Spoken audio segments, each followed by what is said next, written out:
So here's all this stuff. It's amassed. It's in your vortex.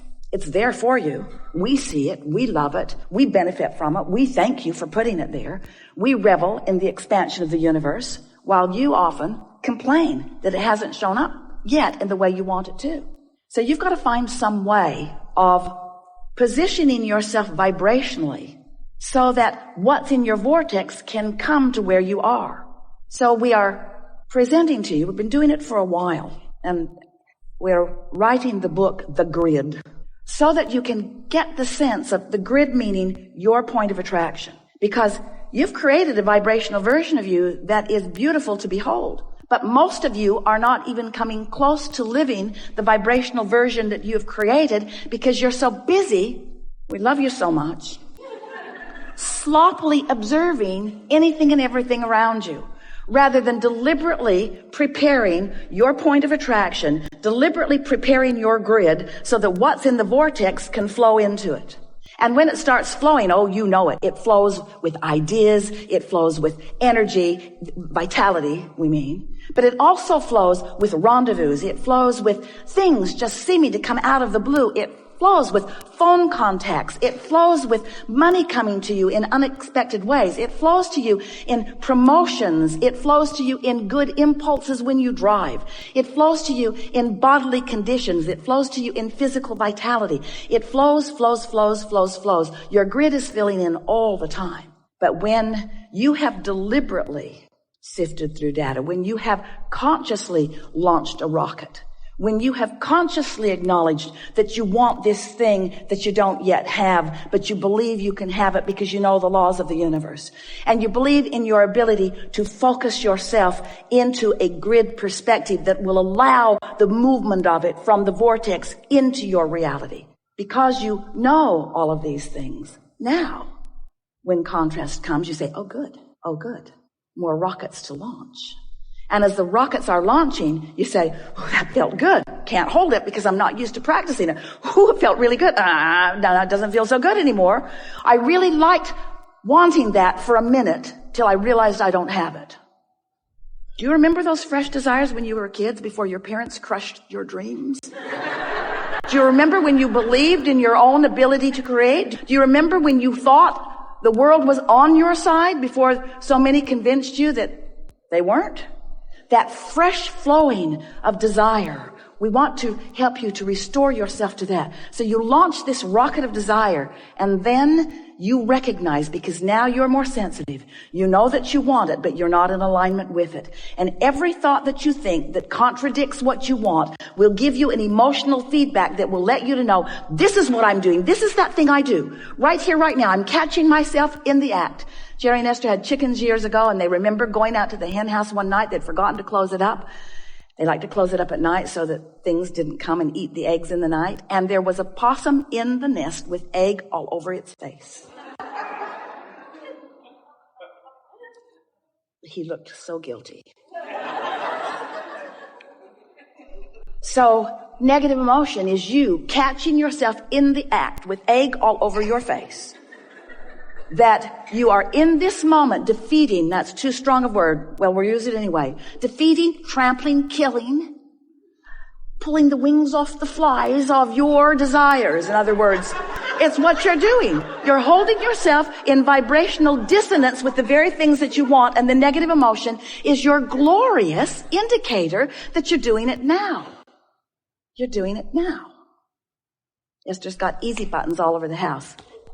That was easy. That was easy. That was easy. That was easy. That was easy. She's thinking about getting one. You're doing it now.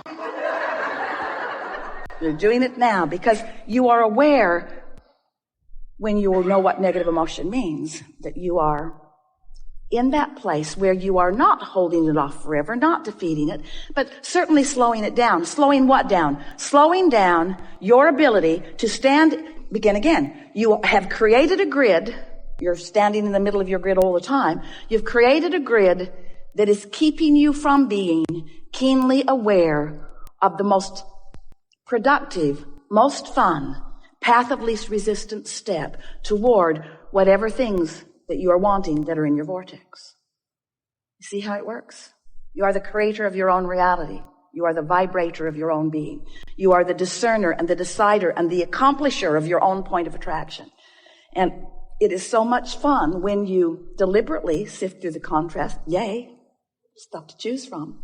You launch a rocket, and even though you can't hold it necessarily the first time, you know you can work your way around to that because there are endless processes to help you do that. And then when you finally accomplish that alignment with what you want, and the energy starts moving, and we love the word momentum. You feel the momentum of forces moving to assist you in the accomplishing of what you want. And this is the most important thing that we want to call your attention to. Because often, as humans, we love you very much. You think you want to launch the desire and you want to get it. Boom, boom, boom.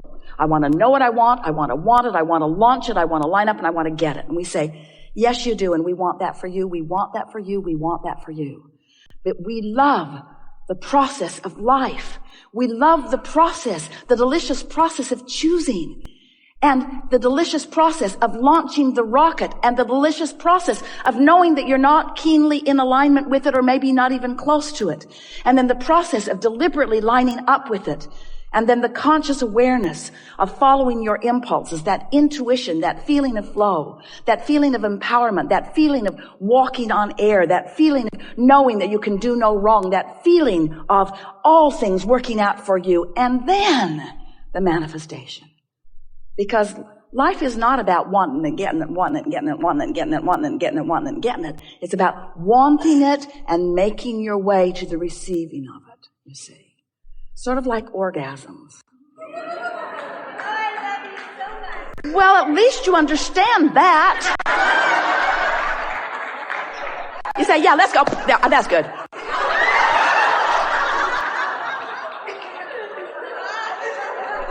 Just hit me. Boom. Over. You know about savoring. What about food? Do you like that intravenous feeding? Quicker, more efficient, get all the nutritions. Or do you like to roll it around in your mouth a little bit, you see? We think that you want to savor life.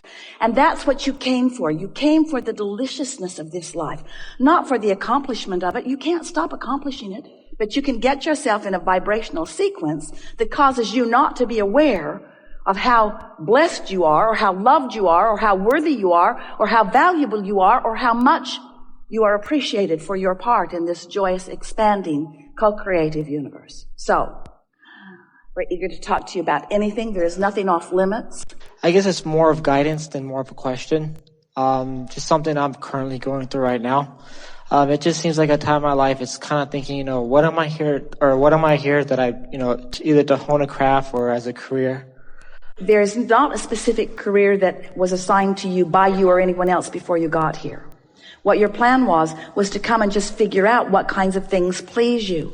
So what kinds of things do please you? Mm-hmm. Do you like mental things or physical things? More mental. Do you like co-creating with others? Yes. Do you like the synergy that happens when minds on the same subject come together and expand? Yes.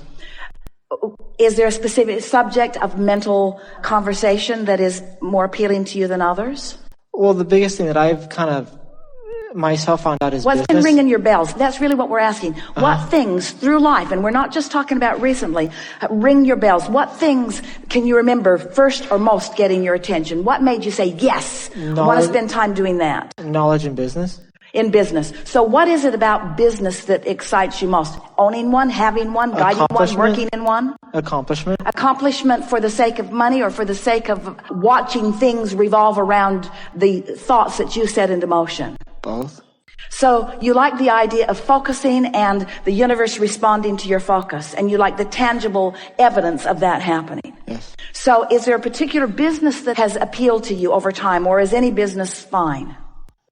Any business is fine. Well, that's what actually... But what kinds of things ring your bells when you're moving through your days? What things make you say, oh, I could do that. I'd like to do that. Oh, that would be fun. I'd like to do that. What kinds of things pop up in your mind?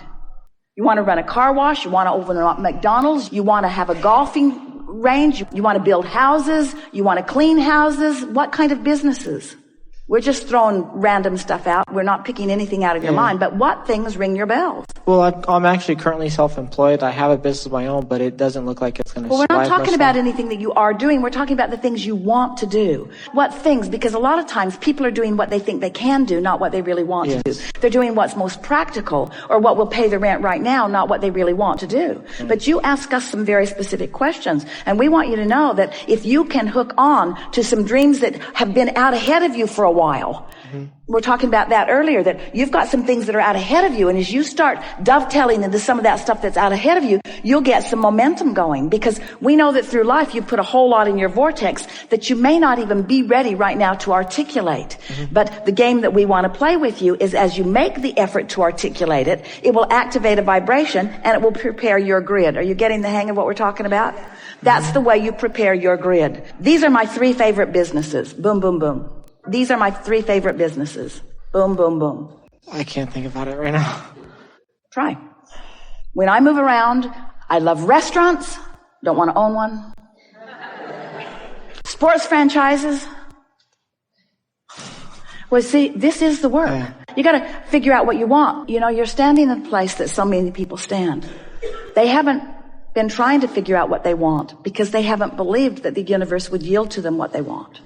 So they try to figure out what they think they can do, or they try to figure out what they think economics is calling for. In other words, I'll install solar. I think it's going to go big. But we want you to think about the things that thrill you, think about the things that are exciting. It is so much fun to be inside of your own business with ideas coming and then everything necessary come to help you to implement them. But you've got to start with your ideas of what you want and why you want them. So.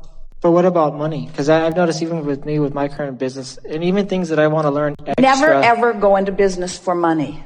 Ever. Well, it's a thing that's stopping me. Go into business because it pleases you, and if the more it pleases you, the more money will flow to you. And then I guess the biggest question is, what about the resources or resourcefulness? If you don't have it, how to get it? Well, because you have all the resources you need. You have the energy that creates worlds backing you up. You're just not utilizing it quite yet because you haven't focused upon what you want. And sometimes when you do focus upon what you want, you don't trust that the universe will yield it to you. But we want you to know that you are all equal, absolutely equal, in the sense that Source is not picking favorites about who they will flow the energy to. You summon the energy through your interest in subjects, and then you allow the energy to flow by practicing your belief about it. So focus and feel. Focus and feel. Esther is in the process of gathering up some gifts. When they are doing cruises, they like to send the fairies of the universe to put things on the beds at night when no one is there, and then they come back and find surprises. It's like the tooth fairy. And she wants easy buttons that say, that was fun, that was fun, that was fun, that was fun, that was fun, that was fun, that was fun, that was fun, that was fun, that was fun. That's what we want you to look for through your day. Carry your easy button on your nose. That was fun, that was fun, that was fun. That was fun, that was fun, that was fun, that was fun. Well, that was fun, that was fun, that was really fun, that was fun. That was fun, I like that, that was fun, that was fun, that was fun, I'd like to do that, that was fun, that was fun, that was fun, that was fun. And what you'll begin to discover is what's fun.